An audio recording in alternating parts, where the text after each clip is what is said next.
Hi guys, it's Shady and welcome back to my channel. Sorry for the wait, but today we are starting a brand new live read along for a novel that the show Justice in the Dark is based on. So it's known as Mordu or Silent Reading, and I am so freaking excited because honestly I have missed Justice in the Dark so much, and I'm so sad that we're not going to get the rest of it. I mean, I'm still kind of holding out hope that maybe the gods will smile upon us and we will somehow still get the rest of the episodes for Justice in the Dark, but that is a faraway dream. So for now, we're just kind of like appreciating the fact that we got episodes and got at least a little bit of a sense of how glorious it could have been. Um, but yeah, so I'm very excited to actually be jumping into this read along. I because there is not yet any official release of it, I will definitely be buying the book once if it ever is licensed by Seven Seas. Um, but for now, we are working with a translation that I just found online, and this is the only translation that I found that seems to be like complete. So we're gonna go with it for now. If there's a better translation out there that you guys think I should be using for the next read along, please let me know. But for now, we're just gonna see how this goes. Yeah, I'm also so happy. I've been waiting to read this. Okay, so just a quick recap for anyone who maybe didn't watch my updates about the read-alongs. So I'm gonna be doing Mordu on Saturdays and then Scumberlin Volume 2 on Sundays. So then we get the best of both worlds, which is great. Um, okay, wonderful. Okay, that is always good news. But yeah, so that is what we're gonna be doing, and also I have absolutely no idea what to expect in terms of how long it's gonna take us to get through a chapter or so. And so we're just gonna do 2 hours with like a 10-minute break in between the 2 hours, and see how far we go. And then from there, after today, hopefully I'll have a better sense of how long it takes me to get to a certain point in the story specifically. Um, Hi! Yay! Thank you for making it, and also hi. Um, but yeah, okay. So sorry, I've spoken a lot. It feels like I've spoken a lot for it only being like 3 minutes since I started the live. I have water here with me. It feels very weird to be doing this without a physical book in my hands. So this is gonna be interesting. I apologize in advance. The scrolling might also be quite a sight to behold. I'm not sure. Somehow I always mess up the scrolling, but it should be more or less fine. Uh, I am intrigued because the previous priest novel that I did was Faraway Wanderers, and that one I didn't read myself. One of my subscribers who's really nice, Vivi, helped me with reading it, and that way I could just focus on the story. So it's going to be interesting actually being able to read Priest's words for myself, even though I did read Guardian on my own time at some point. But yeah, okay, so just bear with me. We're going to try our best. And I think we can just get started. Let me just quickly grab the um, chat so that I can keep an eye on you guys as we go. And then we can get going.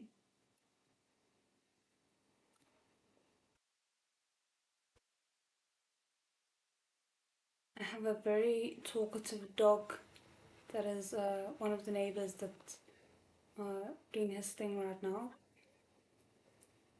Okay, let's just see.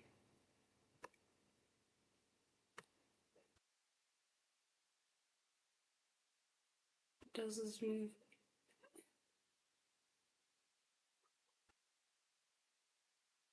Okay, this is gonna be interesting because I just saw that I'm kind of obscuring part of it, so I will have to keep that in mind as we read along. But anyway, okay, chapter 1, prologue. The truth, the bitter truth, the red and the black. The zone around Yan City's North Nanping Road in the Flower Market District was like a demon with a half a face of makeup. The broad, straight two-way road split the whole of the flower market district in two. The East District was one of the city's busiest commercial centres, while the West District was a forgotten old slum, gathering place of the city's poor. Following several years of properties in the East District successively being auctioned off at sky-high prices by real estate tycoons, the old neighborhood, badly in need of transformation, had caught some reflected glory. The cost of paying off and relocating the residents had risen with the tide, frightening off a clutch of developers and erecting a capital barrier among the cramped and impoverished alleys. Neighbors living in dilapidated houses dreamed of all day of using their dozen square meter run-down rooms to get rich overnight. Already, they were feeling the sense of superiority from the idea that my home is worth millions torn down. Of course, these slum millionaires still had to put on their slippers and line up to empty their chamber pots every day.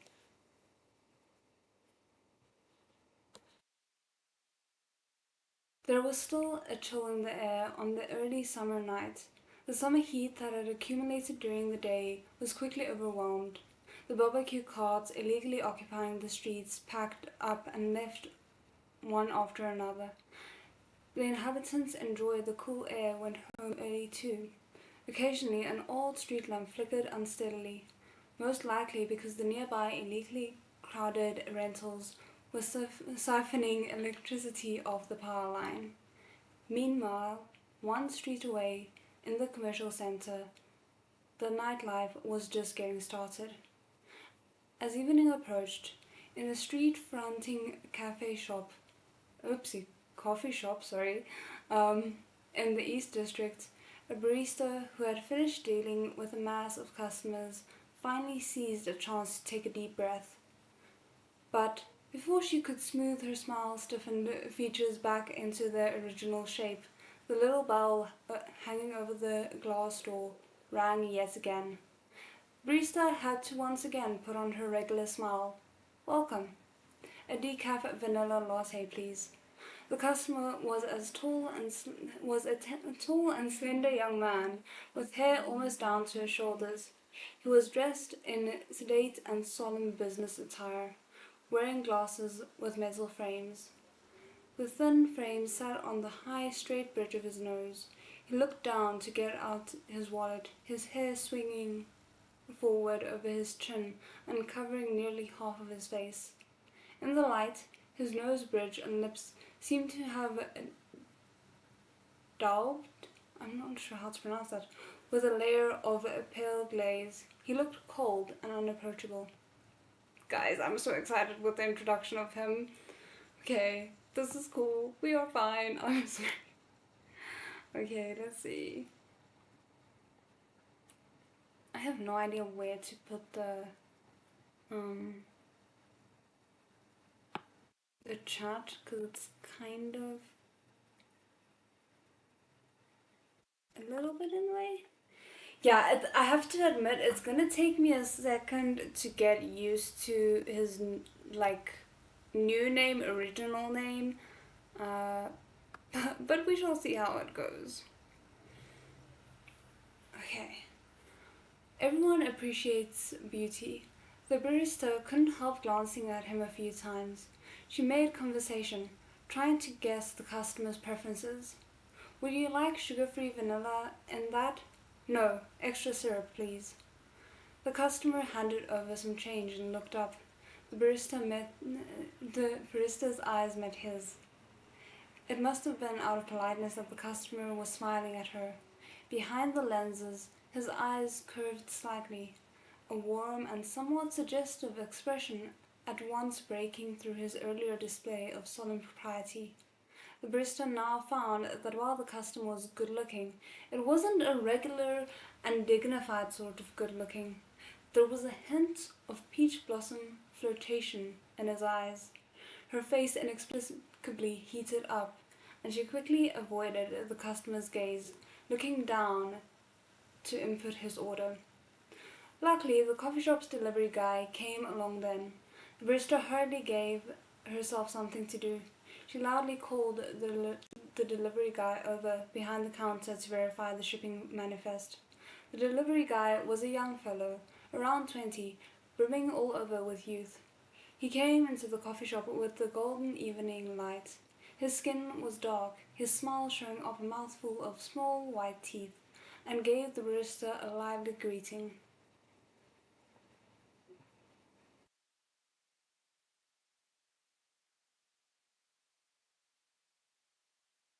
Oh, sorry, but I shouldn't. Okay, yeah, the change from Peisu, yeah. Just make sure you're comfortable reading, and yeah, Beidou. Yeah, I'm gonna try my best. We shall see how it goes. Um, okay. You're looking happy today. Business must be good. The barista just took her monthly wages without paying attention to how the coffee shop's business was going. Hearing the misplaced flattery, she waved a hand, not knowing whether to laugh or cry. It's all right. Get to work now. When you come out, I'll pour you a glass of ice water. The young delivery man gave a joyful cry and wiped a sheen of sweat off of his forehead. At the corner of his forehead there was a small crescent moon-shaped scar, like a justice bow, with his prop stuck on crooked. Oh, that's interesting. In the time it took the barista to make the customer's order, the delivery guy had cleared his manifest in one fell swoop and came to report back. He leaned on the counter, waiting for water, and chattily asked, "Beautiful Jeju, do you know what building Changguang Mansion is in?" Changguang Mansion? The barista thought it sounded familiar, but she couldn't quite remember, so she shook her head. "I'm not sure. Why?" "Oh." The young delivery man looked down and grabbed the back of his head. "No reason. I heard they were looking for delivery people." The barista wasn't paying much attention and didn't notice his uncertain little gestures. Putting a lid on the paper cup, she casually said, "I can ask around for you. Your drink, sir. Careful. It's hot." Maybe the coffee buying customer had nothing to do. He looked at the young delivery guy and idly put a few words. Chongguang Mansion isn't a commercial building. It's a private club out back. What are they still looking for delivery people? Why don't why don't I take you there on my way?" The barista finally noticed something was off and doubtfully looked at the young delivery man. "A private club?" The young delivery man saw that his lie had been exposed, made a face, and, taking his cup of ice water and shipping manifest, ran off in a flash. Out back of the bright lit heart of the East District Commercial Center, there was a large swath of man-made greenery and landscape. A kilometer into it, you could find the deluxe. Sorry, I don't know why my tongue is tripping over itself so much. Let us try that sentence again. A kilometer into it, you would find the deluxe residences of the elite strewn indistinctly throughout the heart of the landscape. They had to build their residences here because solitude itself wasn't worth any money. It was only finding peace in the noisy surroundings that was worth money. That actually kind of makes sense though. I feel like a lot of people don't want to go to a countryside where everything is far away, but they still want the benefits of quiet that a countryside can offer. Um, all kinds of luxurious grounds of different degrees of style were arrayed fanning out from the landscape's perimeters. Style was the axis. The more expensive were further in, and the cheaper were forced out closer to the street. Among them, the best, most expensive, most stylish piece of land was Chongguang Mansion. The place's owner was not only rich, as pretensions to culture went, his achievements were profound. The little courtyard had been renovated into the style of the ancients. At a glance, it looked like a protected cultural and historical site. It had been completed not long ago, and in order to show it off, the owner had invited a group of wealthy and estimable friends to come and have a look. Some came to socialize, some to discuss business, some simply to support their clique. There were quite a few who had sniffed out the event and had come to join in the fun, planning to use their faces and bodies as tickets. Oh, okay, that's interesting. The parking lot was full of luxury cars of every description, and a festive scene out of Vanity Fair had been set up. When Feidu strolled over, he had already finished his sticky, sweet cup of coffee. He heard from far off the sound of music and voices in the courtyard. He tossed the paper cup into a trash can by the road, then heard someone nearby giving an off-key whistle. President Fei, over here! Feidu turned his head. Not far from him, he saw a group of people standing, all idle rich kids. Heading their way was a very moodish young man, dressed all in rags. This was one of Feidu's drinking buddies, Zhang Dong Lai. I hope I'm pronouncing that right. The last name. Feidu walked over, making fun of me.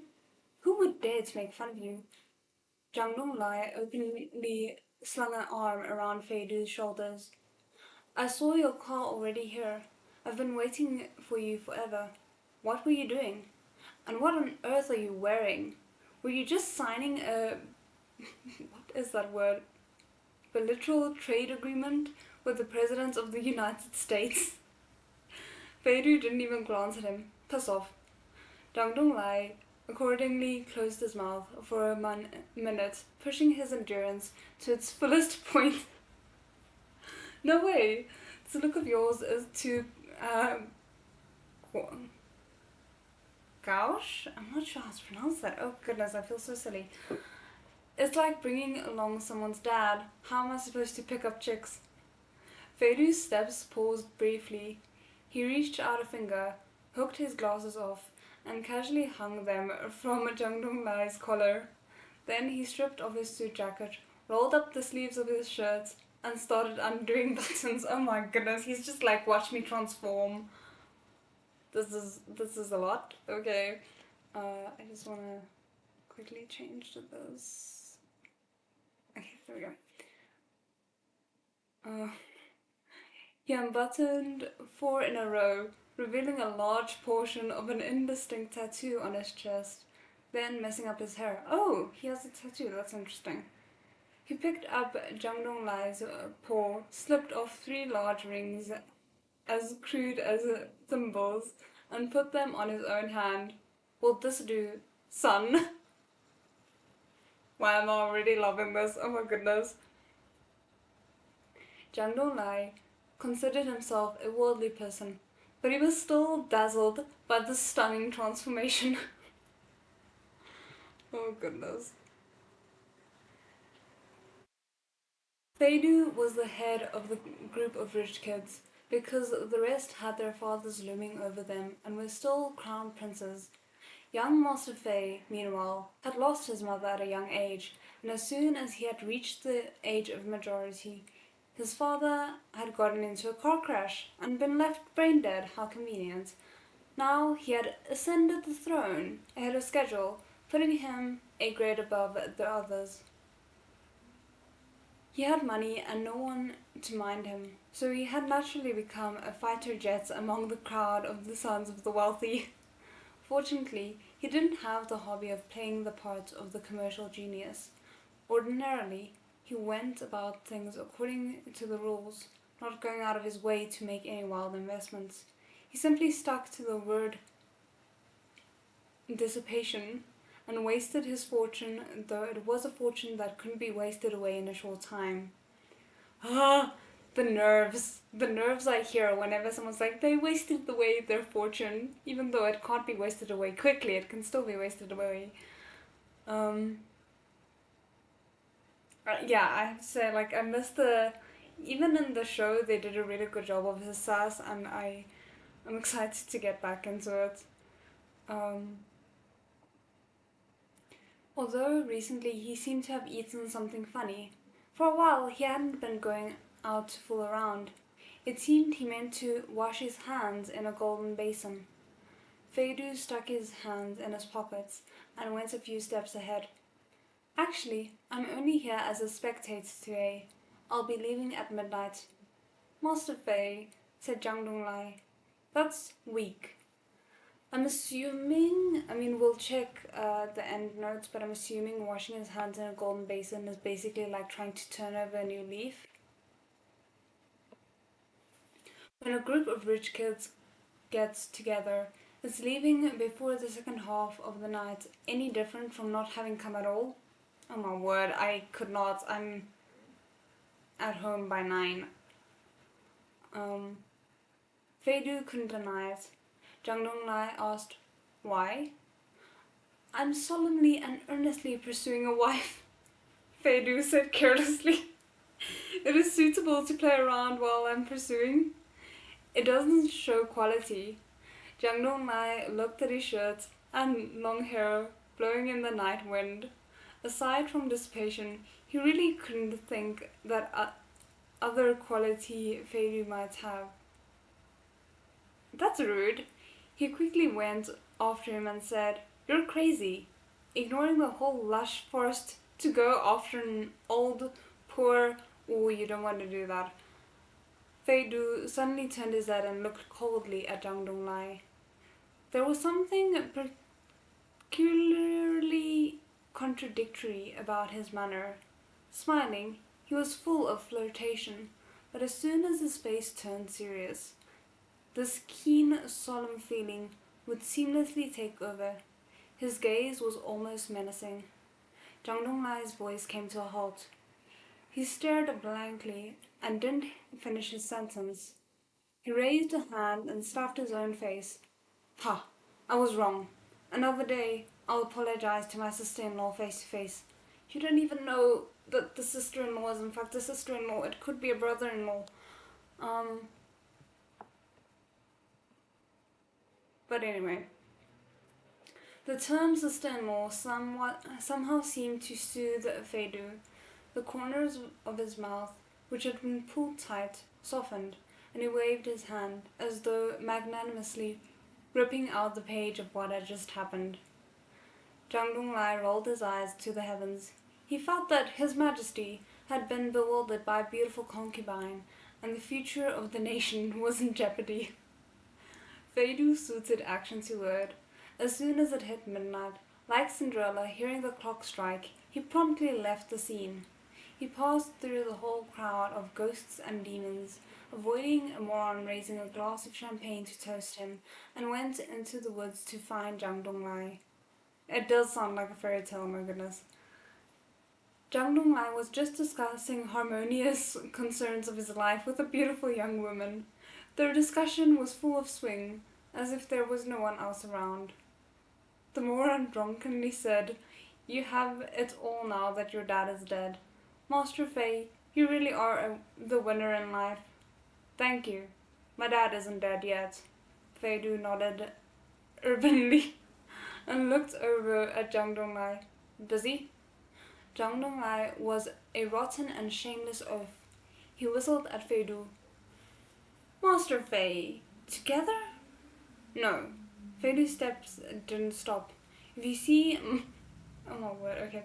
If you see my sexy physique, you won't be able to control yourself and go off early. What on earth? Okay. The confidence we must admire. That'd be very humiliating if it got out, right? Beautiful? I'm going. Then, paying no attention to Zhang Donglai's shouts, he quickly left by the gravel road. His steps were steady, not at all like someone who had been drinking half the night. By the time he reached the parking lot, he had already buttoned his shirt again. He was very properly called. He very properly called the substitute driver and leaned against a big scholar tree to wait. Well, I'm glad to see he's responsible at least. The beginning of summer in Yan City was always laced through with the scent of scholar tree flowers. It often bloomed out from a corner, almost indistinguishably faint. The exhaust of a passing car could mask it, but if left undisturbed to accumulate, but if left undisturbed to accumulate, would arise once again on its own. That's actually a beautiful description, damn. The distant music coming from the Changguang mansion mixed with raucous laughter and din. Feidu narrowed his eyes and turned to look. He saw a group of young women playing games with a few pot-bellied and balding veteran fresh meat types. Even though this was Nanping's East District, at this hour most of the shops had already put up their shutters.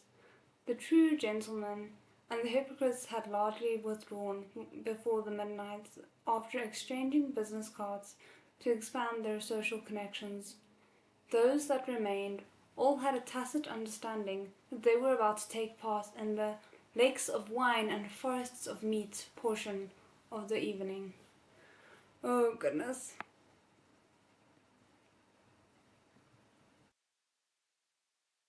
Hold on, sorry. Let me just roll it back up again. Feidu plucked a small white flower off the tree, blew dust off it, then put it in his mouth and slowly chewed. Out of sheer boredom, he opened his contacts. His finger hung over the name Officer Tao for a while. Then he suddenly noticed that it was very late and gave it up. He stood quietly, with the sweet taste of the scholar tree flower in his mouth. He began to whistle. The whistle gradually became a tune.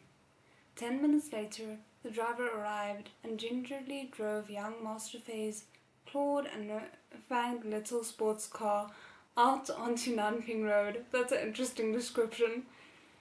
Feidu leaned back into the passenger seat, resting his eyes.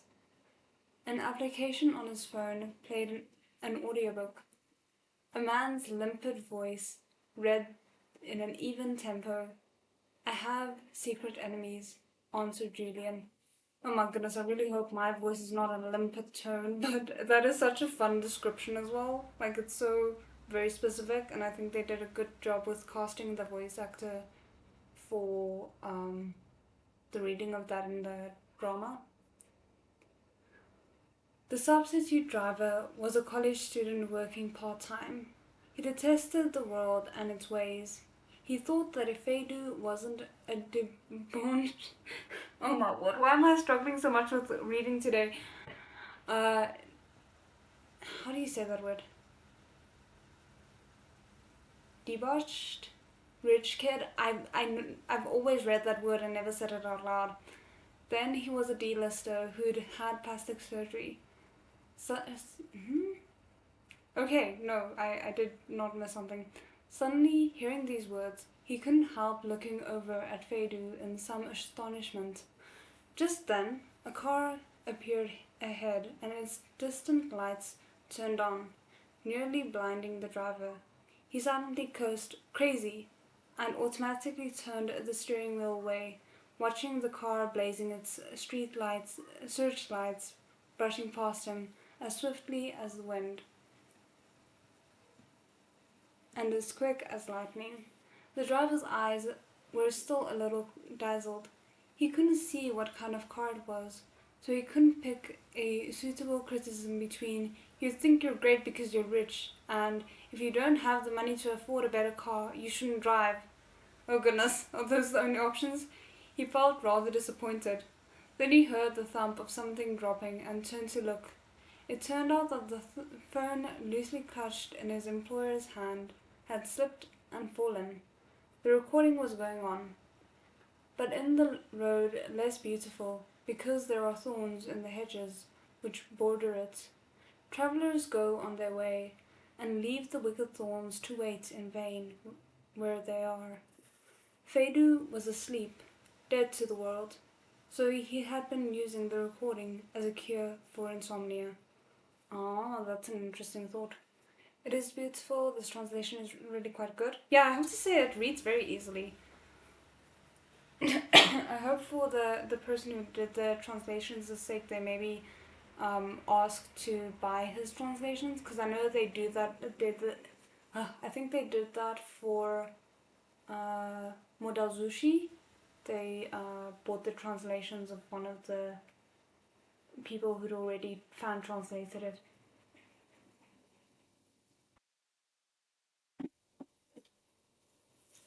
The driver looked away expressionlessly.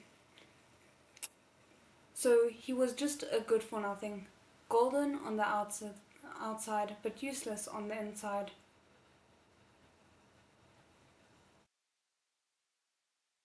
While the young driver indulged in his flight of fancy, he drove steadily along the straight Nanping road, while the car that had just dazzled his eyes turned off its lights after they had gone by, noiselessly turned, and drove with familiar ease into the silent West District. Nearing 1 in the morning, a streetlight that had flickered half the night at last died a natural death. A stray cat patrolling its domain, jumped on the top of a wall. Suddenly, it howled, all the fur on its body bristling. The weak moonlight fell on the ground, lighting a man's face. He was sprawled on the ground. His face was so swollen with congested blood that it was almost impossible to tell what he had originally looked like. You could just see that there was a little crescent moon-shaped scar at the corner of his forehead. Stuck to his forehead was a jagged, torn piece of white paper, like a talisman to keep a corpse from walking. He was stone dead. The bristling stray cat was so startled it put a foot wrong and went slipping off the top of the low wall. It rolled and fled without looking back.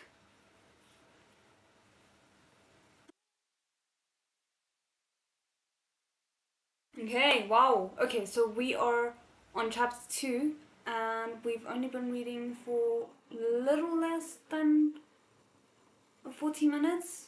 So not bad. We could probably do maybe up until the end of chapter 4, if we're lucky, by the end of tonight. Okay, chapter 2, Julian 1. Yan City's Central Bureau of Public Security, precisely 8 a.m. Each department's workers were arriving at their posts bit by bit. The administrative officer's supply worker, Xiao Sun, yawned and shouldered a new water barrel to deliver to the old Director General's office. As soon as he opened the door, he found that Director Zhang was already steeped in his first cup of tea and was just making a phone call, his expression stern.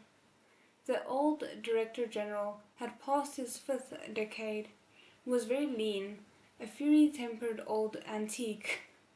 Wherever he went, he had to carry his own water to brew tea. He always carried an old-style dumb phone that could be charged once in half a month. He never wore civilian clothes to work, but in all 4 seasons alternated between a few uniforms. At the center of his forehead there was a deep crease, like the Readalong, God's third eye. Okay, don't know that reference. This was the gradual accumulation of his attitude of everyone I see is displeasing. If he smiled once, it was like an iron tree blossoming. The sound from the office's elderly landline phone leaked out a little. Half kneeling on the floor, ripping open the water barrel's packaging, Xiao Sun could hear the person on the other end of the phone clamoring, "Sir, I know this thing happening now is my jurisdiction really shows a dereliction of duty on my part, but..." Okay, just before we continue reading, that description of that man was amazing. I need to take notes. Shao Sun snuck a glance at Director Zhang's rarely parted brows and thought, what's happened now? Yan City was just hosting a very important international conference. The leaders and reporters of every nation in the world were present. Many business schools had taken off. All private vehicles in the city were restricted to alternate days. All the safety and security branches were on high alert. Shalsun saw the old Director General starting to brew a storm from the neck up. Then he purposefully lowered his voice and said as mildly as possible, North Nanping Road is less than 3 kilometers from the conference hall. I said before at the meeting that this month, no matter what, nothing could go wrong. It would be best if you can clear away the roving vendors by the roadside. And here you've cooked up a homicide case for me? Lao Wang, you've exceeded the quota what? You've exceeded the quota in completing this mission. That doesn't make sense to me, but okay. But sir, it was the middle of the night. The notice to reinforce the nighttime patrol was sent to every unit a month in advance. So you also want to ask the offenders to keep to an 8-hour workday and then knock off? Oh goodness, okay. Of course, it's not like I'm trying to shift responsibility, but you know, the West Flower Market District is always a mess. There are so many people coming from outside. Director Zhang had restrained his temper going back and forth with the person in charge of the Flower Market District for 5 minutes. He found that not only did the other have no intention of examining his own conduct, he also had an excuse ready for everything. Director Zhang abruptly erupted in rage. With no warning at all, he burst out, howling with the ease of long experience. Nonsense!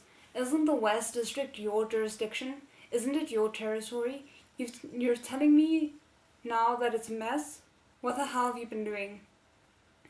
Shaosan and the sub-bureau director on the phone were both stunned silent as cicadas in the winter by this howl. Director Zhang picked up his cup and drank a mouthful of tea to relieve his anger. He accidentally sipped some tea leaves and spat them back into the cup. Oh goodness. Then he extended a finger of death and typed the word strangling on the dust-covered keyboard. The screen was flooded with news, screenshots from the internal network. I shouldn't be laughing because I just realized he wasn't like wishing that on the person on the other side of the phone. No, he's just genuinely doing research, and now I feel bad. I don't know why. I completely misinterpreted that. Oh my goodness.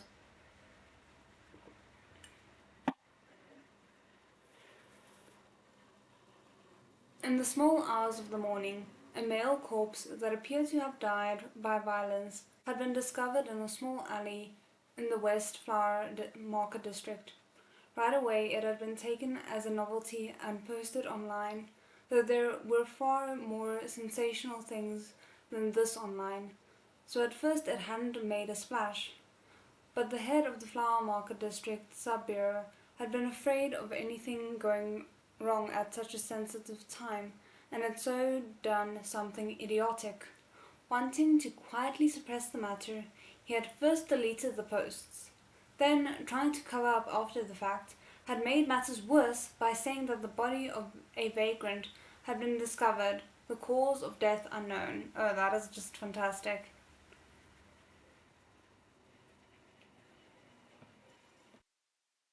He hadn't expected the little layabout who'd first found the body to get busy.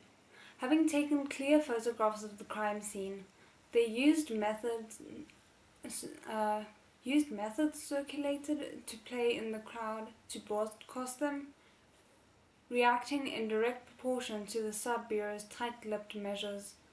City residents riding buses and subways during the morning rush hour were able to develop abundant associations from these photographs, fermenting the trifling business into a city-wide thunderstorm. Even the city government had called to make inquiries. Director Zhang put on his reading glasses and clicked open the post that had had the most hits before it had been deleted. It was titled Suspected Looting and the Strangling Gang in the City. Clearly a description with mass appeal to public interest. There were pictures, and there were facts. As soon as he opened it, an entirely unpixelated photograph of the body enveloped him from the screen. That is quite disrespectful, but okay. He probably was wishing that on him, to be fair. Yeah, let's go with that. Director Zhang. He felt that he had been just how too early, but he was advanced in years and couldn't attain a higher volume, so he had to resume an ordinary speaking voice. I think your talents are wasted in our system here. I should send you to work for an advertising agency. Your propaganda skills are amazing. Oh, that burns. Goodness, that is a fantastic insult. It's all that bunch of troublemaking whelps taking group pictures with a dead person. Don't you call that wicked? Sir, set your mind at ease. I've nabbed all of them. The photographs and posts are being deleted. I'll definitely be able to control this. No, you won't. Like, people have probably already saved it in case you delete it. Director Zhang leaned back in his chair, ceaselessly rubbing his brow. The most important thing now is to hurry and solve the case. If there's a murderer, seize him. If there's a criminal, catch him. As for deleting posts, are you a webmaster? This has to be taken care of as soon as possible. Make sure your subordinates keep their mouths closed. I'll send over some people from the city bureau to coach you through it. Wang Huang, what? Wang Hong Liang? Let's just go with that. Wang Hong Liang, if you haven't solved the case in a week, you can beat it. After telling off the sub-bureau Director Zhang hung up the phone. Shaosun quickly put the empty water barrel aside and got out his little notebook. He had a premonition that the old Director General might have something to say. I wonder what gave him that idea.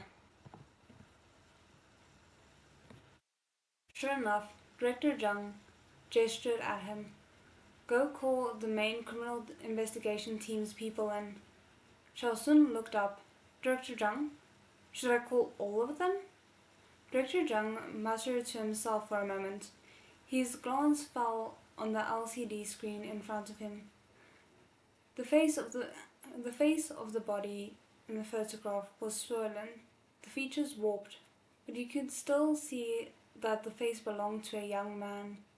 His mouth was open, and he seemed somewhat astonished, blankly facing the camera lens. Find Luo Wen Zhuo. Tell him to take some people over there himself, said Director Zhang. The case may not be very complicated. Tell him that by the end of the month, I'll have dealt with that Wang Liang. He'll know what to do. Okay, so Luo Wen Zhuo is Luo Wei Zhao, right? Or did he keep his name from the show and I've forgotten it? I'm not sure. Anyway, Shaosun. Director Zhang's gaze went around his reading glasses to look at him doubtfully. Director Zhang? Shaosun squeezed out a smile with difficulty. Captain Luo, he hasn't come in yet. Luo Wenzhou was an idler who came to work as regular as clockwork. As long as he wasn't on duty, he would arrive precisely at 8:30. At 8:29, he absolutely couldn't be found at his desk.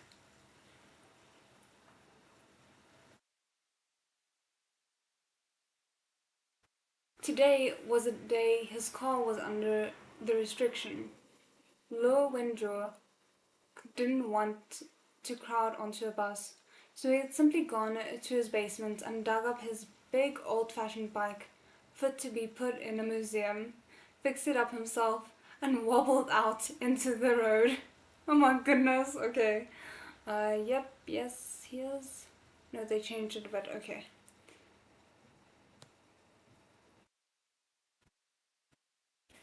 His features were very handsome.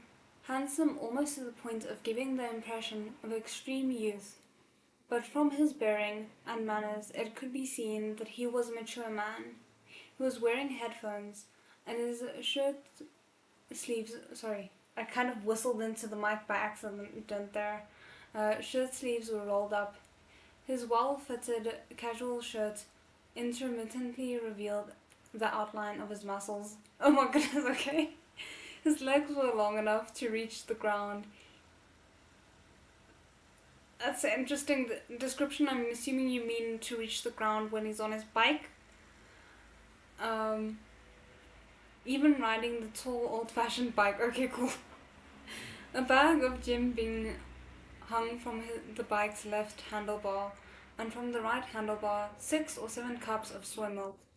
With his hands loosely holding the severely overloaded handlebars, Lowenjo sailed through the city bureau's main gate precisely on time.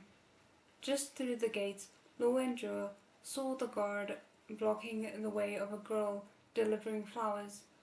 "You aren't allowed in." "Why aren't you allowed in?" "Miss, this is a public security bureau, not Mount Huagua."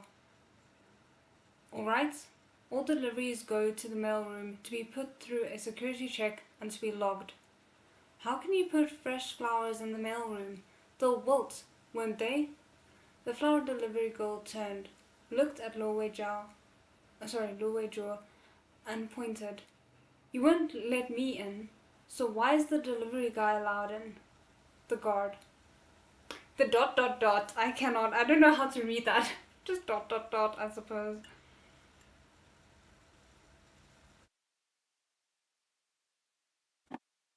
Lo Wenjo looked up and gave the flower delivery girl a flirty, white-toothed smile.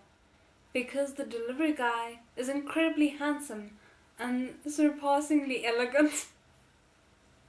The guard was deeply depressed about the city bureau's image. "Good morning, Captain Law." I love this.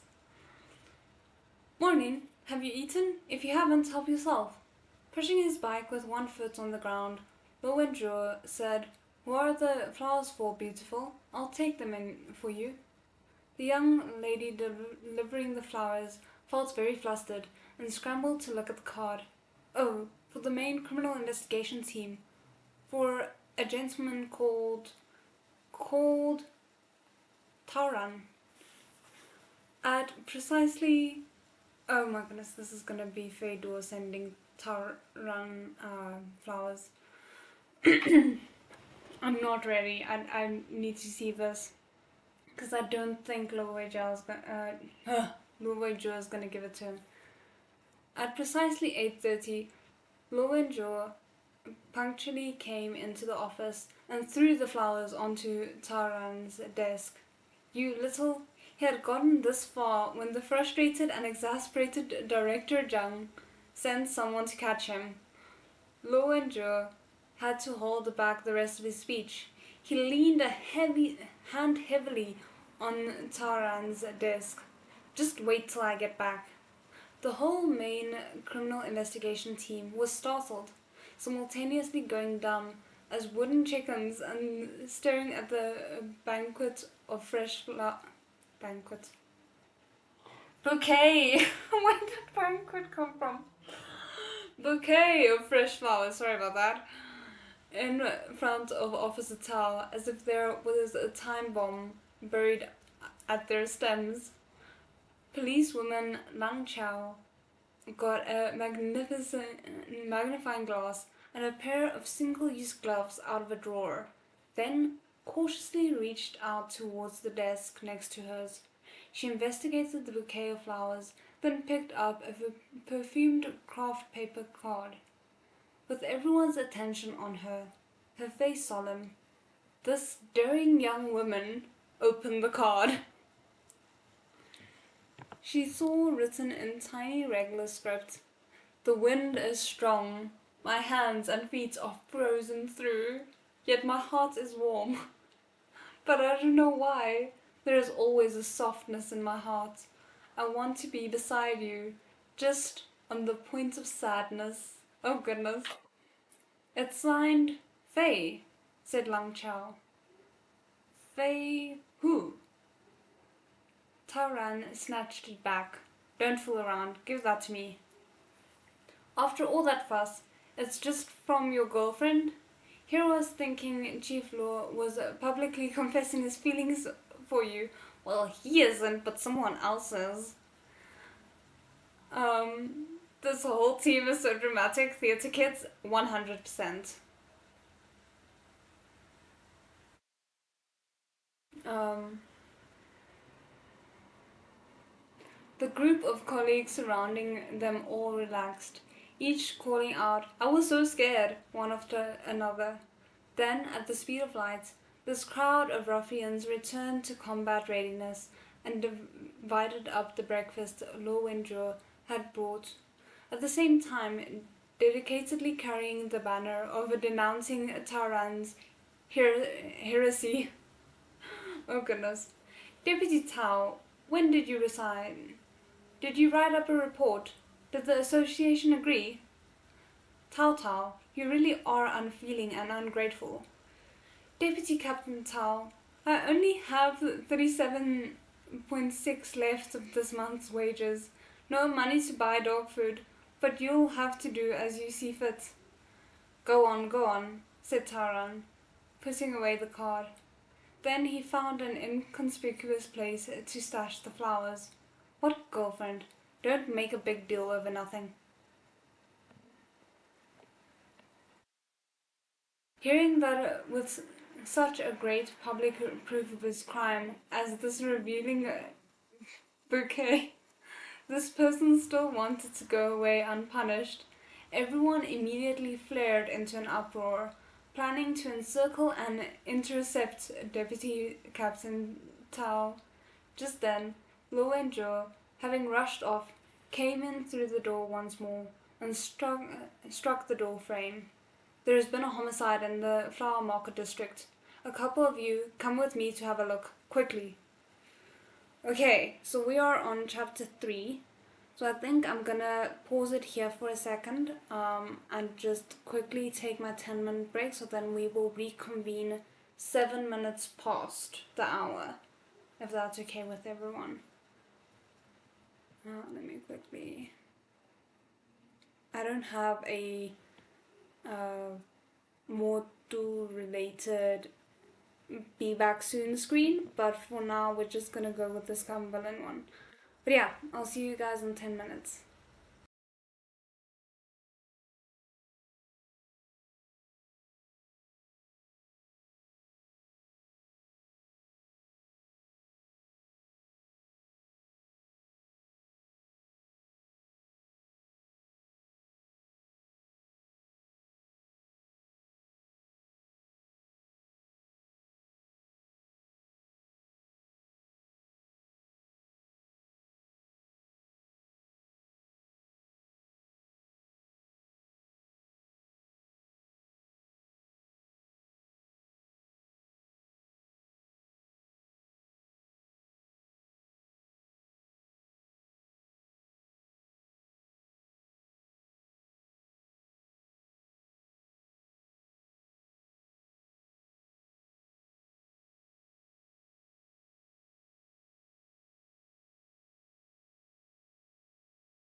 Okay, I am back, but technically we still have like a minute left, so I'm not gonna immediately jump into it just because it would not be fair. But yeah, we're back. I have a um kind of had a very chill day, so I didn't have a lot to do in the 10-minute break that I usually would use for everything. Uh, so yeah, I'm back early. Anyway, that's all I really wanted to say. Sorry. I don't know why suddenly I've just turned into the most awkward of turtles. But yeah, we're back. I just quickly want to see if I can adjust this a little bit more.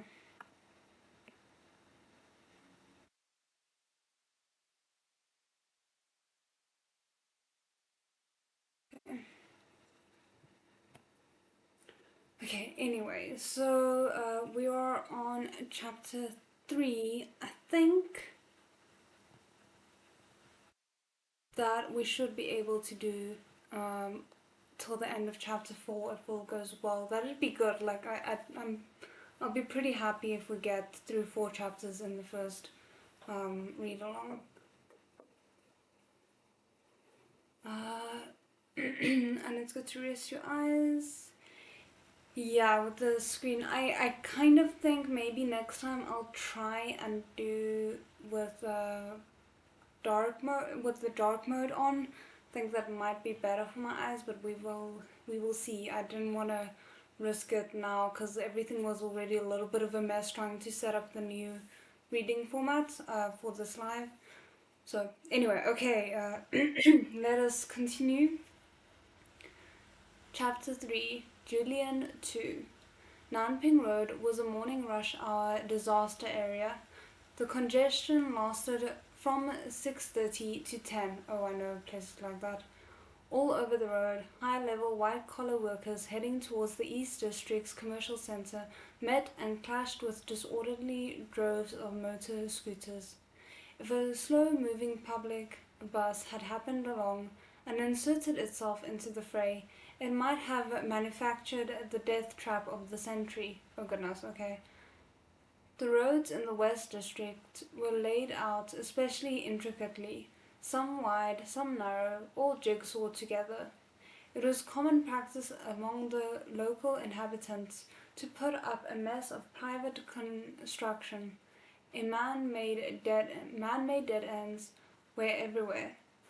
Motor vehicles that had mistakenly wandered in were like little bugs caught in a spider's web. They had to struggle for their lives, charging left and right, sorry, charging left and dodging right if they wanted to see the light of day again. That is so like dramatic. Lowenjaw stuck his head out the car window and gave a blast on the siren. He yelled, "Handsome, we're conducting official business and can't get through. Could you move that BMW at your gates?" Is that Feidu? Please tell me that's Feidu. Oh, it's not Feidu. At this, an old man came out of the yard of the single-story house beside the car, flattened his lips, and looked at Lowenjaw. Then totteringly pushed a mobility scooter into the yard. On the left side of the mobility scooter was a sticker reading, "Especially for picking up my grandson." On the right one reading, "The angrier you are, the slower I'll be." As it moved, a bark came from it. Lowenjaw raised his sunglasses from his nose bridge in surprise and looked down. A big yellow dog leapt out from behind the scooter. The big yellow dog sauntered up beside the police car, exchanged a glance with him, then brazenly lifted its back leg at the car's wheel. Oh goodness. Oh no. Lowenjaw whistled at it. "Hey, little darling," he said kindly, "when you're done, I'll cut off your little. What? Into a pancake and eat it. That's gross.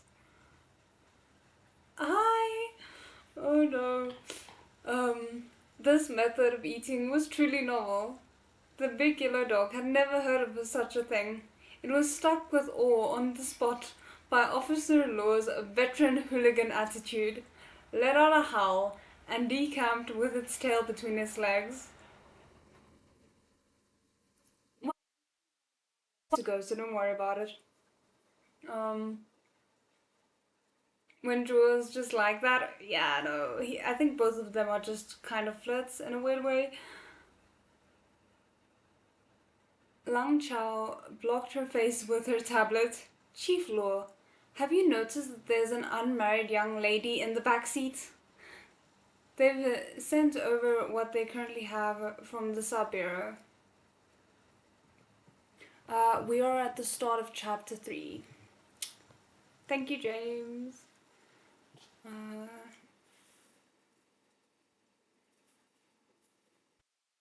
Lady Comrade, please pick out the objective facts and summarize them for me.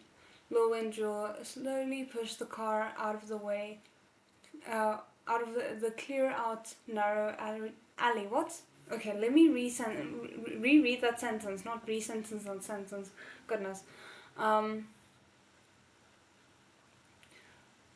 Hey, comrade, please pick out the objective facts and summarize them for me. Lo Windjaw slowly pushed the car out of the cleared out narrow alleyway.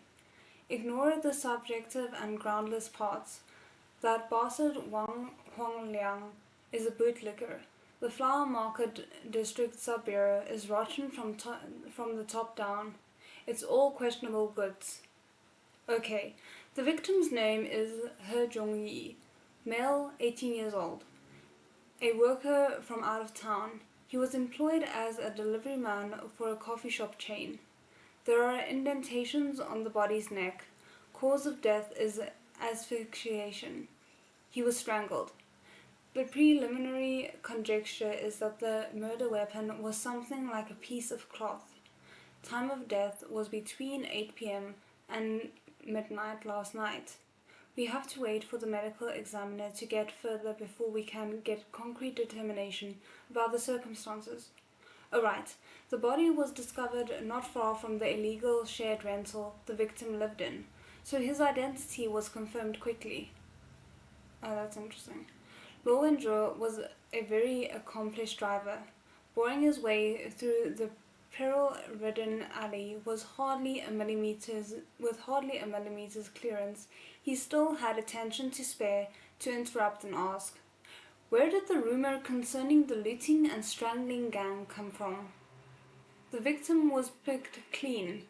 His phone is gone, and his wallet was emptied and tossed aside, though there's no saying whether it was the murderer who did it. Lang Chao quickly skimmed the email. Right.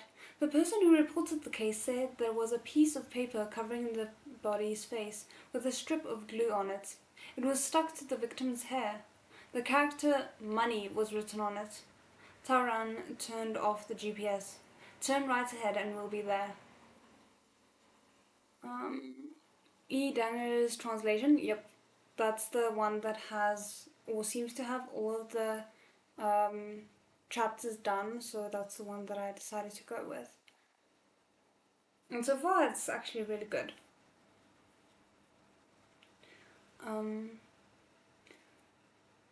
Okay, Lowendraw knocks on the steering wheel. This case is staying with the sub-bureau.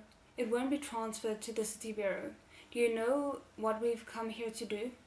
To guide and supervise? Lang Chao asked attentively.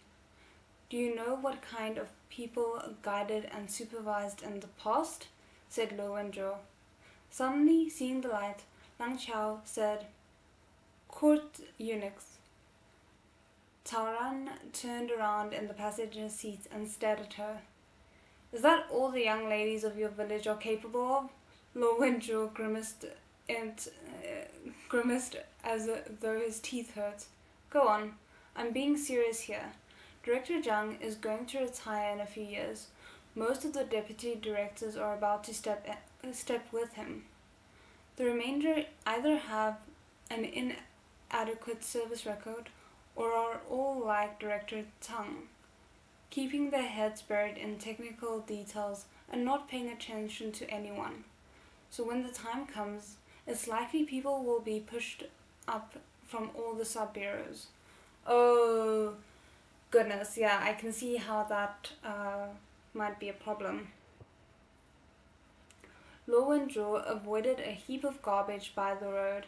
He lowered his voice. The old director general wanted to take that bit of goods Wang Huang Liang down on his watch, so in the future the city bureau doesn't end up in the grips of a mere wine sack and food bag. Wow, harsh. Do you understand our main task? That's interesting. The police car had already turned at the intersection. This was a very bleak piece of empty ground squeezed between an old fashioned apartment building without private kitchens or a toilet and a crowd of jagged single story houses. It was right behind a little warehouse built by the locals. It was weed choked and deserted, with water pooled in the corners that gave off a lingering and unusual stench. That sounds pleasant. The police had surrounded the scene. Medical examiners bustled in and out, investigating. Wang Peng Liang, the, he, the head of the Flower Market District Sub Bureau, had come to oversee the scene himself in order to wait for Luo Wenzhou and the others. He was a middle aged man, balding to the point that it had spread to his face. His anxious brows were so sparse that his shape was almost indistinguishable. Warm sweat was trickling down his forehead. He personally welcomed Luo Wenzhou, grabbed his hand, shaking it up and down 3 times. I've disturbed the city bureau's leaders and even made some of you come all the way out here. I really feel very sorry. Luo Wenzhou smiled pleasantly. Lager, why so formal? Though Huang Huang Liang was sloppy at doing his job, he was a master at cozying up to people. Hearing these words, he quickly moved to take advantage, changing to a more familiar form of address. Moreover, he poured out an unceasing torrent of complaints to his newly acknowledged brother. Oh, goodness. Lowenjo took out a pack of cigarettes, lit one, and passed it to Wang Huangliang. At the same time, he shot a look at Taoran um, to send him and Lang Chao to take a look at the scene. It was someone he knew. It was absolutely someone he knew. Wang Huangliang talked nonsense to Lo Wenzhou about for about the time it took to smoke a cigarette, and only then got down to business. His small eyeballs rolled wildly. That's not a pleasant image. Look at this place. It's so complicated that an outsider coming in wouldn't be able to find his way around. If you fast in your own home, your neighbors will smell what you ate for lunch. How could an outsider dare to casually commit a murder? Luo Laodi, you're an expert. Do you think this makes sense? At a sensitive time like this, what Huang Hongliang least wanted to see was a roving criminal mugging and killing people in his jurisdiction. So he was desperately sticking to it was someone he knew, a private dispute. Luo Wenjue didn't pick up the thread of his conversation. He plucked off his sunglasses and hung them from his collar, narrowing his eyes, and looked at the bustling medical examiners, then casually dodged. I'm just the child of an official, in this to make a living. How can I pass myself off as an expert in front of you? Oh my word, okay. Who isn't in this to make a living? Huang Hongliang spread out his hands despairingly. Let's go. We'll take a look, too. The newly established Making a Living Club thereupon went side by side onto the scene. I love that. Newly established Making a Living Club. Oh my goodness, that needs a t-shirt. There was a young man with a crew cut and glasses sending spits flying as he explained the situation to Taoran and Lang Chao. This young man was very tall. His face was covered in acne. His posture was straight and stiff, like a coffin board cut in a human shape. His speech was dreadfully fast. I think I know who he's supposed to be if I'm going by the live action. This is our newly arrived Xiao Hai Yang, Wang Hua Liang introduced, pointing. He was a brilliant student, got first on the written examination when he tested in. Xiao, this is City Bureau's Captain Luo. Xiao Hai Yang subconsciously puffed out his chest and raised his head like he was standing to attention. He clenched his lower jaw tightly, nodded stiffly at Luo Wenjor, and greeted him reticently. Captain Luo? No need to be polite, said Luo Wenjor, smiling at him. Keep talking. It seemed that his words had pressed a button on the previously reticent Xiao Hai Yang. In an instant, words came surging out of his mouth like a downpour, flooding all the people in front of him. Okay, let me just grab a little bit of water because I think I'm gonna need it if I'm gonna read this man's word.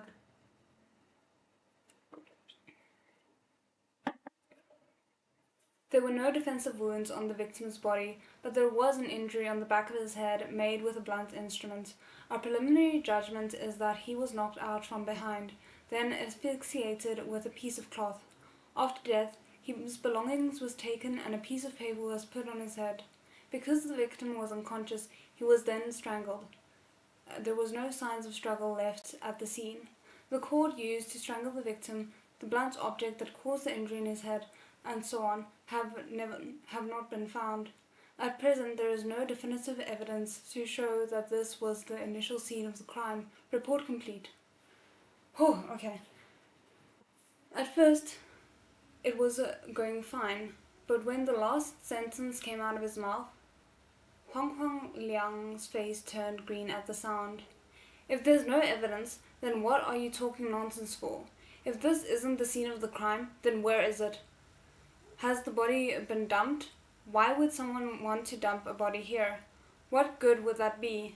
Don't confuse the matter with your random speculations, I'm assuming? Guesses, okay. Xiao Hai Yang looked at him in confusion. I was only saying there's a possibility. Huang Liang wanted to keep raging, but was blocked by Luo Wenjor. Children who have just started work all have rather a lot of ideas. Listening to them can be pretty interesting. Well spotted. He looked around. The whole West Flower Market district had an overcast feeling. Confused and disordered power lines hung low overhead, cutting down one of Yan City's rare sunny days to nothing. It was very depressing. Ask around. Maybe someone heard something, said Luo Wenjor. Besides that, I think Director Wang's instinct is generally accurate. Let's not consider extreme circumstances for now, and direct the course of the investigation towards the crime being committed by an acquaintance. Lauke, does that work for you? Although Lord Laudi's arrival had been ill-omened, his style of speaking and doing business suited Wang Huangliang's idea. The two sides fit together, achieving a maximum savings on a communications cost. Oh goodness, that's an interesting description. What came after would be endless investigation and interviews, which were all the work of the criminal police lackeys. It had nothing to do with the coaches. Their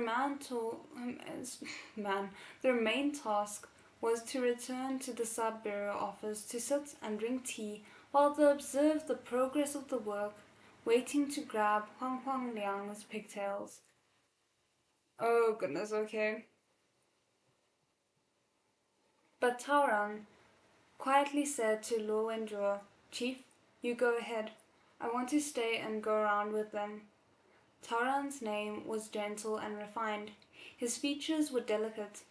He never got angry with anyone, never used coarse language. With his colleagues and foes alike, he was all life-giving spring breezes and rain. He seemed very good-natured, but Lo Windroor had worked alongside him since just after graduation, so he understood him only too well. Taran had a kind of earnestness and stubbornness incompatible with the current era. He didn't care very much about other things. Anyway, if the sky came falling down, there was Lurwendrua to hold it up.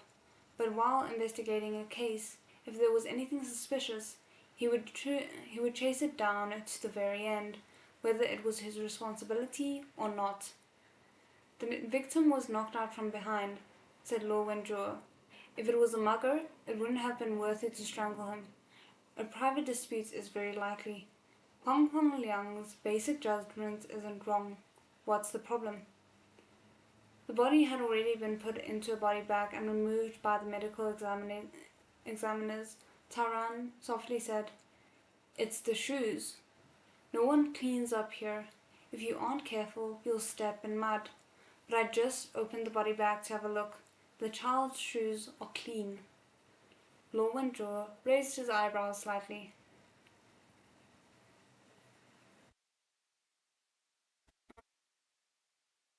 Let's just see.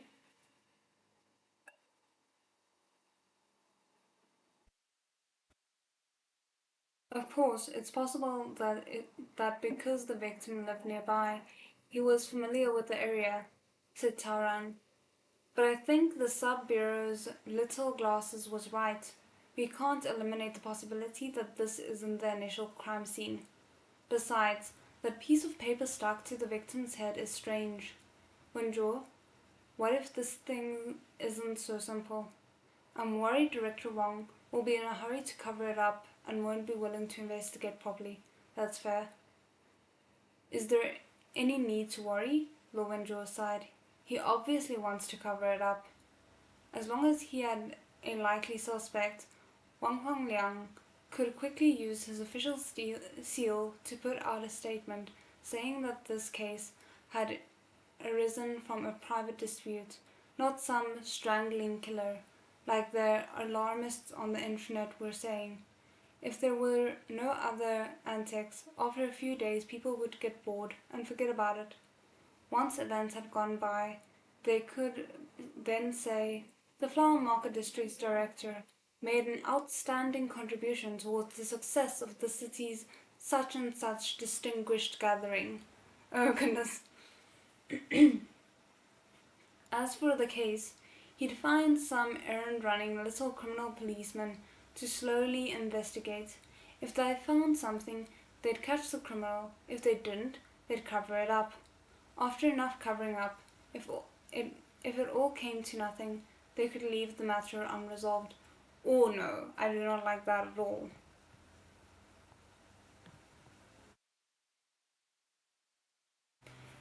This was Wang Huanglang's style. Otherwise, Director Zhang wouldn't have specially sent Luo Wenzhou. A child came from far off to our city and died in a strange place among strangers, said Taran. It doesn't matter why. We owe him an answer. Luo Wenzhou tilted his head and looked into his eyes for a couple of seconds.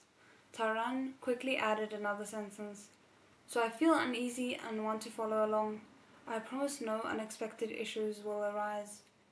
Lowenjo smiled. Anyway, in all these years, I've taken responsibility for all the unexpected issues that have arisen for you, and I haven't seen you pledge yourself to me in gratitude. Oh goodness, here the flirting towards Taran starts in earnest, I think. Taran was unconcerned. He jokingly scolded, "Get out." He turned to go, but Lo Wenjo called him to a stop. "Wait, this morning it was Fei Du who sent you the flowers, right?" "Who else could it be?" said Taran carelessly.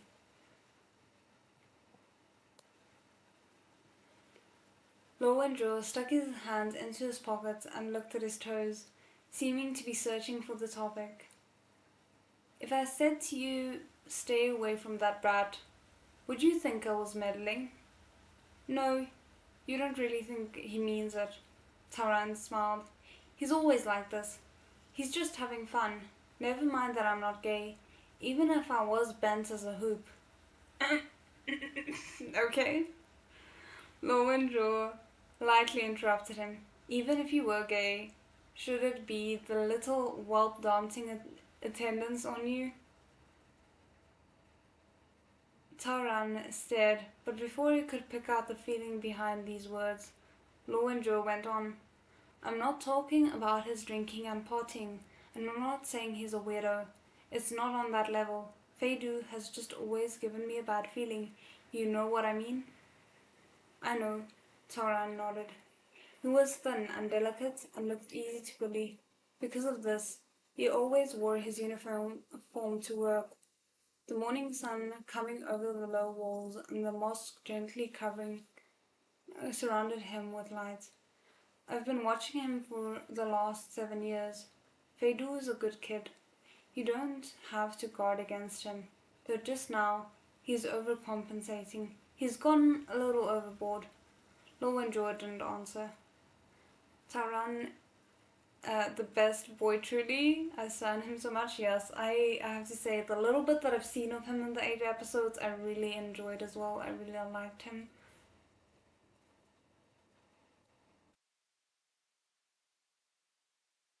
Go away, Lowendraw interrupted him expressionlessly. Shut up and get to work. Okay, we are on chapter 4. I'm definitely gonna finish chapter 4 even if we have to go a little bit over time. But it might not be necessary, we'll see. Okay, chapter 4, Julian 3. I saw it on the news too. I heard it was very close to us.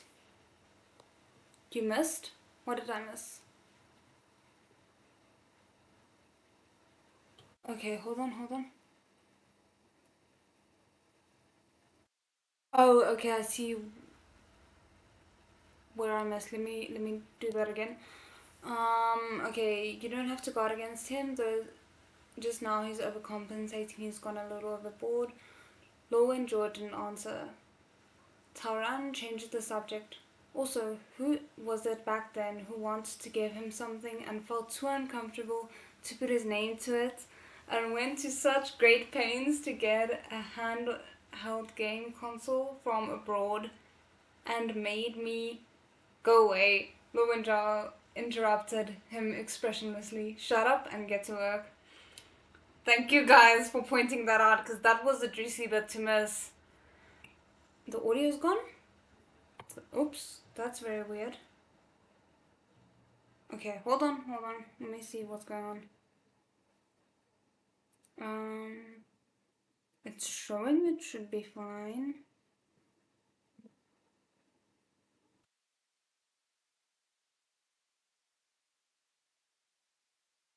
Okay, yeah, if the, could someone just type in the chat?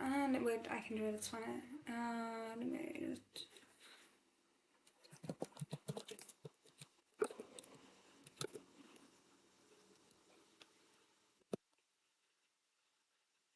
Oh goodness, that was fantastic. I love the shade that was thrown there, and that will, I have to say, like in terms of what we've been able to see from the live action, that was one of my favorite moments.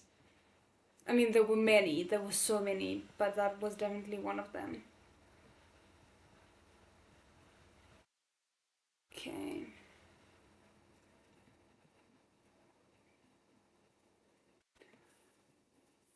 Okay. I saw it on the news too. I heard it was very close to us. Across Nanping Road, then a little further on. When I go see my parents and don't want to cross the bridge, I go around that way. I thought it was a mess before, but I didn't expect. Hey! The two office workers were so engrossed in slacking off and chatting in the tea room to notice that there was someone standing behind them, listening in. On one office worker's hand shook, nearly spilling the whole cup of hot water as a uh, as a libation on the floor onto the floor. I don't know that word. Careful, Fedu put his hand under the cup as she was holding, took it from her, and put it aside. Next time, don't pour such hot water. You have such tender hands. What if you burn yourself? Oh goodness, the flirt is back. Okay, good. um, Fedu generally didn't speak at all loudly, and everything he said seemed to be ordinary human speech. But passing through his mouth, human speech could at once turn into something with a covert feeling of intimacy. It often led people to form one-sided affections, though fortunately he usually spoke and then left, leaving others ample time to destroy their own illusions. President Fay, you scared me. At first the young office workers in the tea room had been startled, but seeing it was him, they quickly relaxed, because in comparison to the former Chairman Fay, who had been a man who'd always had the last word, young Master Fay, rightful heir to all his possessions, was basically a charming mascot. Oh goodness, I don't know how I feel about that description. He wouldn't bring the disgusting playboy habits of his private life into the office. Here, his display of steadiness was performed to a T, I'm assuming, to satisfaction. Ordinarily, he didn't especially exercise his decision making powers and didn't take on many assignments. Even when teasing the young ladies with a few stray words, he usually maintained a strong sense of propriety, rigorously adhering to the principles that the rabbit doesn't eat next to its warren. He didn't overstep any bounds. Fedu used a paper towel to wipe away the spilled hot water, then handed the cup back. He casually asked, "What are you two just talking about?" "We were talking about the West District across the way. Yesterday there was a mugging and killing, and it seems that the criminal hasn't been caught yet. What if the HR department sends everyone an email to remind everyone to be extra careful on the way and from work?" "All right," said Fedu seriously. "And if that doesn't work, we'll just go on a vacation and wait until the bad guy has been caught to come back. How could work be as important as your safety?" The two girls clearly knew he was talking nonsense, but they were still overwhelmed with delight and went happily back to work. They do, making everyone delusional. I kind of love it. I love that the book is self-aware over Fedu's beauty. And they picked the perfect actor for his role, oh my word. He poured about half a cup of chocolate hazelnut soup into his coffee cup, planning to use the sugar to bind up every molecule of caffeine. He had nothing to do at the moment, so while he stirred his opening, he opened the streaming video attached to the email. Late last night, behind the residential building in the city's West Flower Market District, a violent crime occurred. At present, the police have yet to issue any official statement. Reports say that the victim, Mr. He, lived in an illegally shared apartment near the crime scene. The video came from an online news site widely known for its sensationalism. The prudish voiceover jabbered on for a couple of minutes, and then from outside the frame suddenly came a loud commotion. The swaying camera, fearing to miss out on the action, quickly shifted its focus over to the small food stand. A middle-aged lady, wearing an apron, who may have been the food stand's owner, was just scowling and shoving a teenage boy. "Little whelp, can you not count, or has your conscience been chewed up by a dog? You've been even stealed these few yen, and once you've stolen them, what will you do? Take them home and buy your mother a coffin? Damn, that's quite rude." Beside the scene, a handful of middle-aged and elderly people with nothing else to do were eating wontons at the food stall's illegal set-out tables. The crowd's mouths were quite skilled. Eating and drinking didn't hold up their pompous declarations. They voluntarily began explaining in the direction of the camera. "You know, that little brat was buying a sesame bun. That lady told him to put the money there and take some change out of the change basket himself. Shouldn't he have some sense of responsibility? He gave her 10 and tried to take 15 out of the change box. I just saw it all.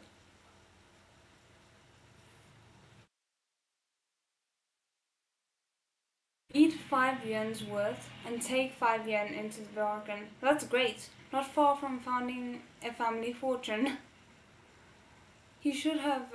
He should be beaten. When a young person steals trifles, won't he grow up to deal drugs and kill people? Well, that's a bit of a leap, but okay. What about the law and order here? As soon as it gets dark, even the strapping young men don't dare to wander around outside. The way I see it, it's all the fault of these dredges of society coming in from out of town. Damn. I do not like that sentiment. I will never get tired of the fact that Feidu has such a sweet tooth. Oh yeah, no, that's I like little character quirks like that. Um, how many times has this happened and no one's taken any notice? All right, won't it be murder next time? What did I say? When a middle-aged and elderly cheerleading squad takes it into its head to stir up trouble, the result won't be insignificant. The conflict quickly intensified. The food stall owner's rage mounted to its height. She attacked. The teenage thief covered his head with both hands, curling into a ball. His neck and ears, red enough to drip blood, stuck out. He didn't make a sound. He only dodged. Just then, some onlookers who couldn't stand to see any more of this attempt sorry, to see any more of this attempt to separate the grappling stand owner from the teenager. Unexpectedly, they also got pulled into the battle. Let me guess, it's Taran. In an instant, the fight escalated, becoming an ideological battle between the West District's original inhabitants and the out of town renters, both sides indiscriminately attacking each other's character. It was a complete mess. The camera was knocked askew 3 or 4 times. Feidu finished stirring his coffee. He thought this battle of 3 rats with 4 eyes was extremely senseless. There was absolutely no entertainment value in watching it. He was just about to close the video. Suddenly, someone in the video yelled, "The cops are coming." Was confusion, and a few uniformed people forced their way in to hurriedly part the crowd. They were immediately drowned in an ocean of citizenry. I, I mean, I can kind of infer what that word means, but I haven't heard it before. One young policeman even got his glasses knocked off. Feidu saw a familiar figure among them. His hand, poised to close the window, paused. Afternoon, at the Flower Market District Sub-Bureau, Wang Huangliang slipped away under the guise of having a meeting. With his hands behind his back, Luo and Zhuo bent to get a close look at Taoran. Last time when we went over to help the drug squad catch those drug traffickers, we had a 20-minute shootout, and I don't think anyone suffered such a serious injury. I just knew it. The moment you guys are out of my sight, something is sure to go wrong. When we leave, don't forget to stop by the hospital to get a rabies shot. Some unknown heroic magic claws had left a scratch on Officer Tao's chin. Oh goodness. The sub-bureau was in total chaos. The crowd that had taken part in the brawl had had its battle spirits raised. Even after arriving at a police security bureau, they refused to lay down their arms. Mixed in among the cacophonious cursing and struggling, a handful of civilian policemen whose vocabularies were clearly pitifully deficient kept saying "get down" and "behave" on repeat. Some extra pairs of hands, brought in from the local police stations, stood at a loss, lined up to one side, not knowing what to do. When Lo Wei Jiao came in, he slammed his hand heavily against the door, suppressing the two opposing armies with his even more overbearing manner. Everyone was startled by the thunderous sound and turned their heads to look at him. Lowenjaw leaned against the doorframe. Who here assaulted a police officer? No one spoke. You think if you don't admit it, the law doesn't apply to you? Lowenjaw nodded. All right, then. We'll detain all of you. Don't forget to notify your relatives to come and make bail. Those without relatives can contact their supervisors at work. I hear some of you were also involved in illegally occupying the road and participating in unlicensed business practices. Great. So you all face severe penalties.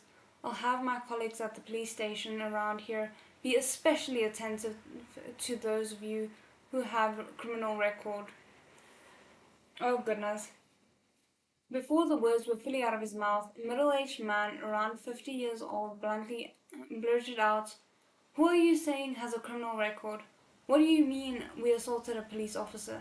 Do you have evidence? You're detaining us without evidence. Kind of feels like you're protesting too much. Let me tell you, I have a heart disease. Lowenjaw didn't raise his voice or his eyelids. Have you ever heard of a law enforcement body camera? Ignorant. Here, Lang Chao made a timely entrance and handed Lowenjaw a printed document. He took it and scanned it, then gave the middle-aged man leading the disturbance a meaningful look. What a coincidence! Then he got out his phone and dialed the number. Hello, Principal Hun? This is Windraw. No, just puttering around. Is there a security guard named Yulai at your school? The middle-aged man creating the disturbance stared. Then the blood rushed out of his face. It really did look like a heart attack. With the phone to his ear, Lowenjaw gave him a smile. Please look into it. You, with 2 bars and a hook. The lay that's 3 stones. Male, 53. It's nothing. This uncle is old in years, but young in spirit. He's been in a fight with some people. He was arrested by my colleagues at a local police station. Now he's been arrested. He says he has a heart disease. If he has a heart attack here and word gets out, won't that land us in it? We can't shoulder this responsibility. Auntie Han, I'm begging you, send someone to come over here quickly and pick up this high-risk insurance scammer. Oh! Lowenjaw is not messing about and I'm kind of living for it.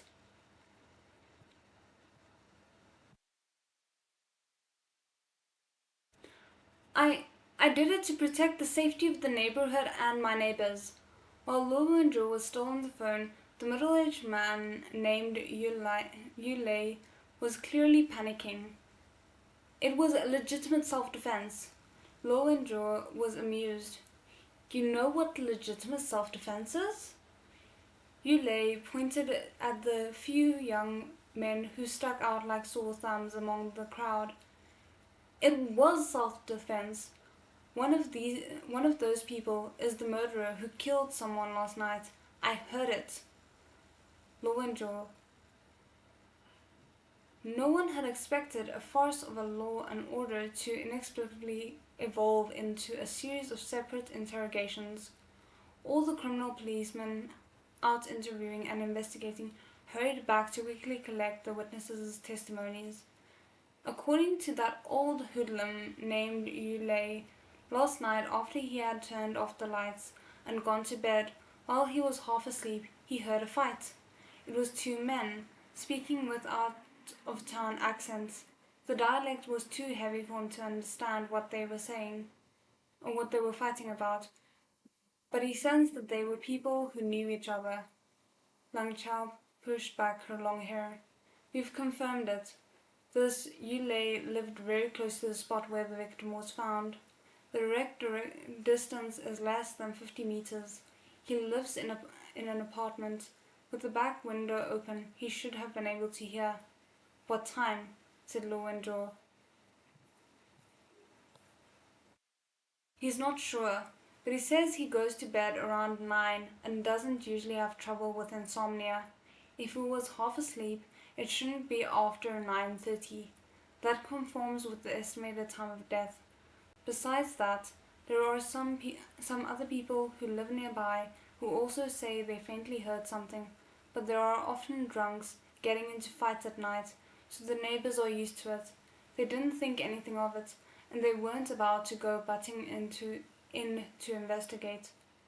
Chief Law, Tauran, now with a band-aid on his chin, stuck his head in. There's someone here you should come and look at. In the interview room, Xiaohai Yang, wearing glasses stuck together with clear tape, was sticking. My goodness, sorry, where are my words? Let me just.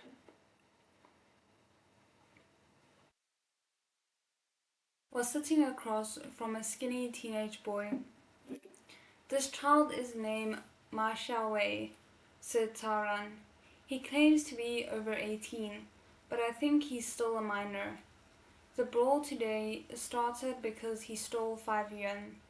He's the victim, He Zhongyi's roommate, and likely the last person to see the victim. Lo and Zhou nodded, opened the door, and went in. Ma Xiaowei quickly glanced up at him.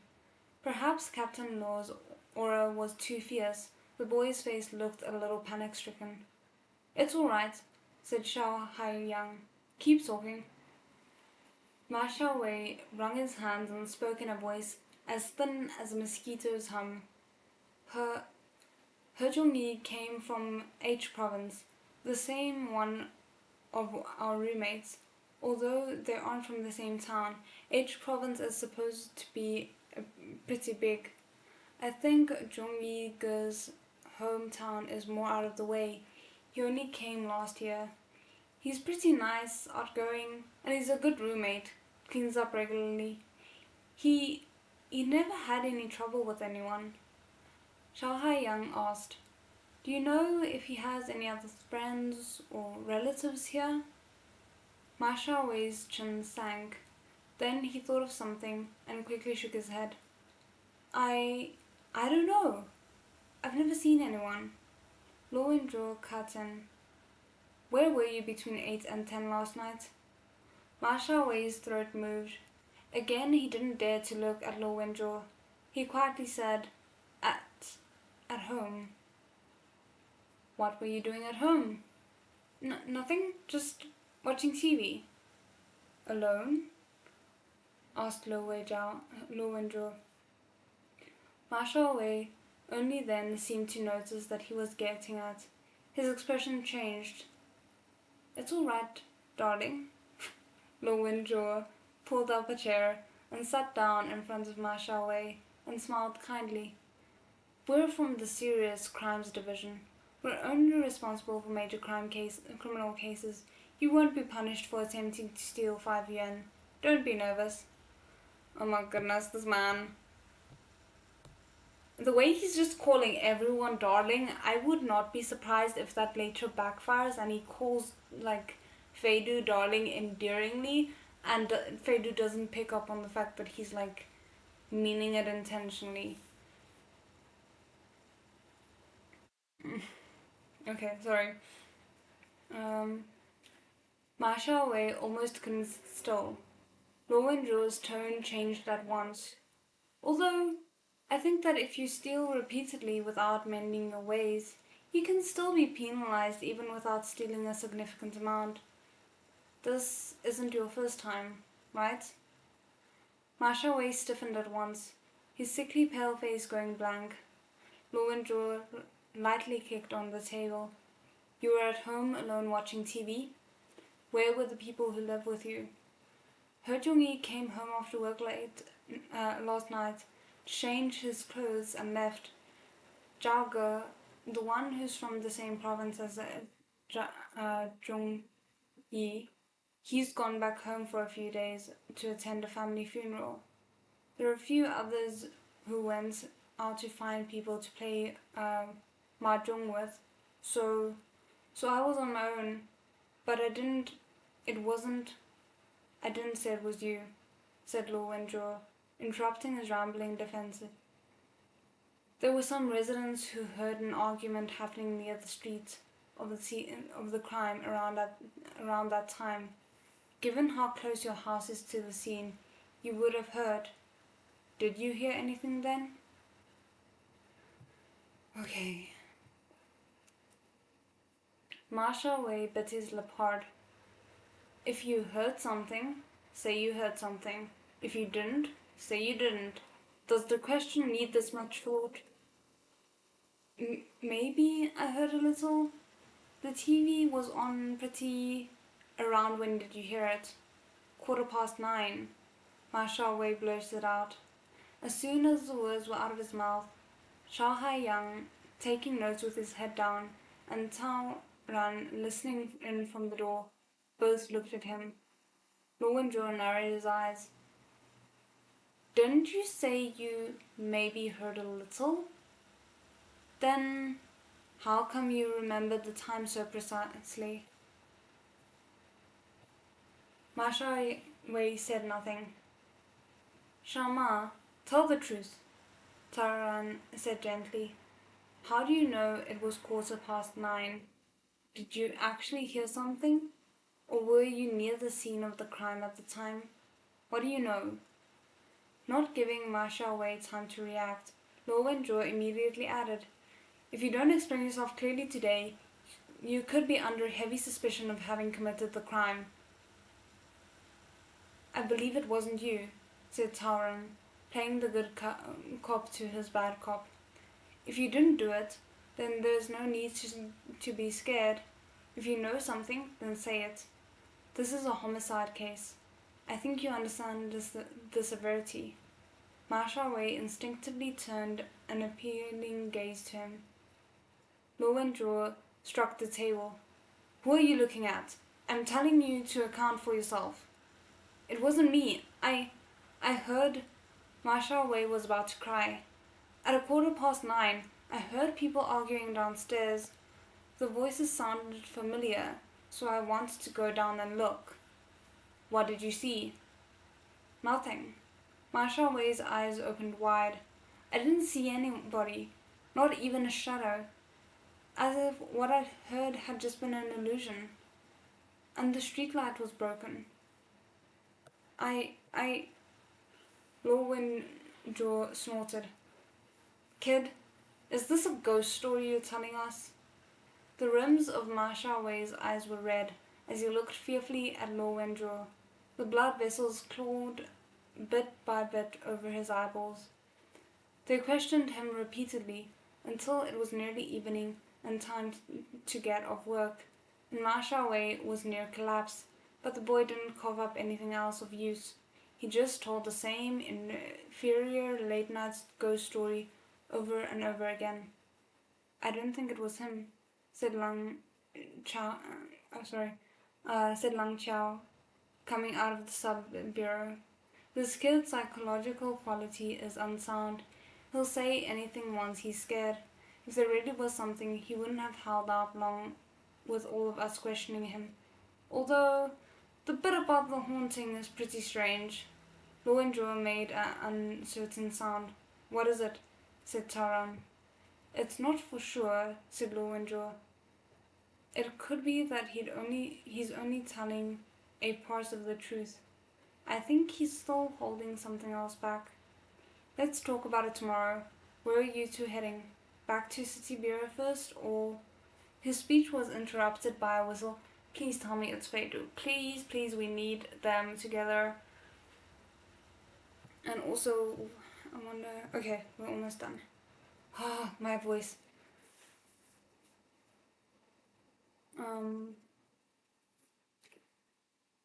The three-person team of court supervisors looked up and saw a big SUV, at least 2 meters tall, parked by the side of the road. There was someone leaning against the car. You've had a hard day, Officer Tao. Could I take you home?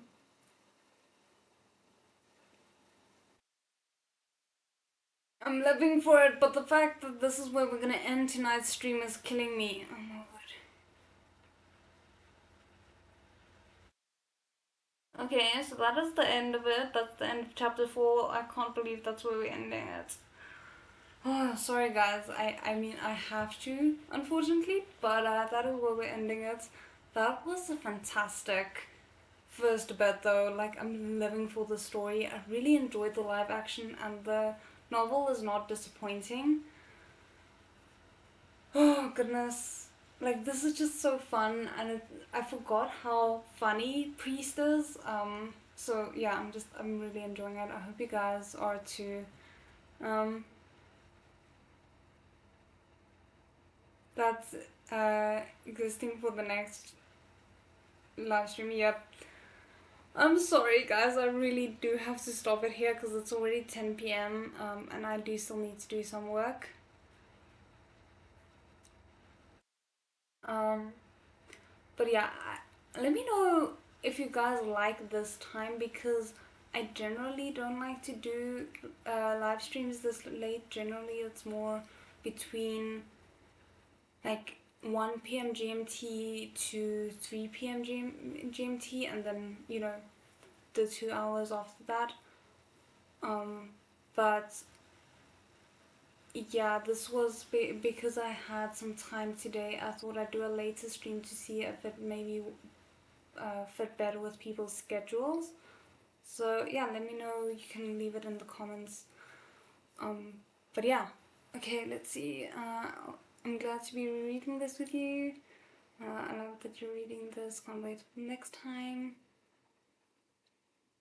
Good night to you, and thank you for choosing to do this parallel to. Yeah, I'm very excited to be able to do both of these at the same time.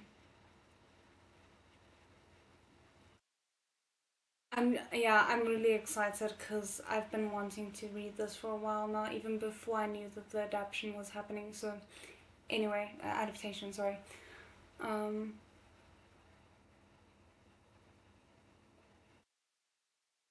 okay. Okay, I shall take that under advisement. Probably it's gonna go back to the normal time because that's just more convenient, more regularly. But I might every now and then do a bit of a later one when the time suits. So anyway, thank you guys so much for joining me, and I'll see you in the next one. 再见。